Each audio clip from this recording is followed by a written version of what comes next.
Half an hour later, standing by the automated doors of a grocery store with the rain coming down, I received a parent's worst nightmare.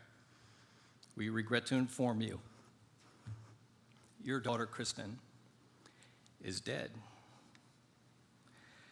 There we were, less than 3 weeks from that wonderful graduation, and we learned that Kristen was murdered by that boyfriend. Seeing pictures taken by her friends on her last day living on Earth, she appeared to be happy. Kristen had a good life, probably a lot like most of you and your families today, filled with hope and promise.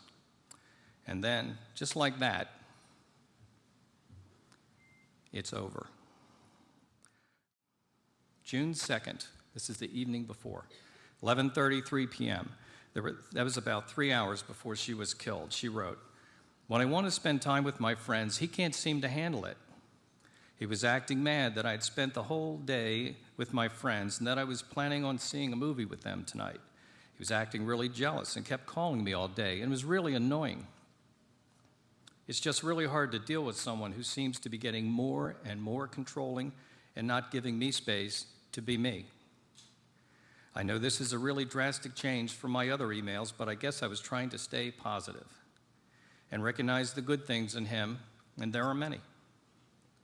But this is on my mind right now, and I hope to hear back from you with advice." June 3rd, 2:27 a.m. This is an email I read the next day. I wasn't up when this email came through. By the way, it's very interesting, in retrospect, to read an email that next morning, to write a response to it, and then find out that evening you wrote a response to somebody who wasn't alive. Kristen was attempting to break up with her boyfriend, and he was having nothing to do with it. It seemed if he wasn't going to have her, then nobody was. 30 minutes after she sent that last email, Kristen's boyfriend went to her new apartment, stabbed her repeatedly, and left her there to bleed to death. Ladies and gentlemen, 2 years ago, just before this happened, I barely knew anything about domestic violence. Domestic violence seizes all manner of victims and families. When I met with detectives while standing in front of that giant store, I knew things would never be the same for us. Chances are this will never happen to you or your family. I would have told you it would never happen to us either, but I stand in front of you today, the father of a victim.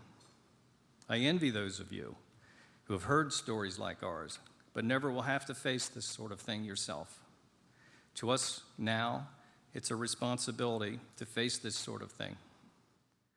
2 years ago, before this horrible tragedy took place, I was shown a video that was made for the 2005 House of Ruth luncheon. It was entitled, "I Will Remember You." You may have seen it. In this film, you see one sad family after another, holding framed pictures of loved ones. It's very powerful. In the portraits, you see the faces of wives and sisters, mothers, and even young daughters and sons.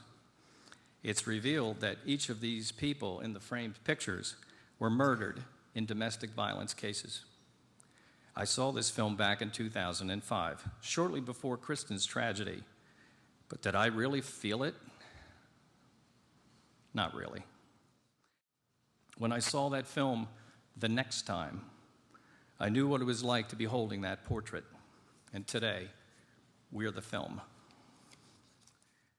Those of you who give assistance to this organization with your valuable time, talents, and resources are truly angels living among us. My family and I thank you.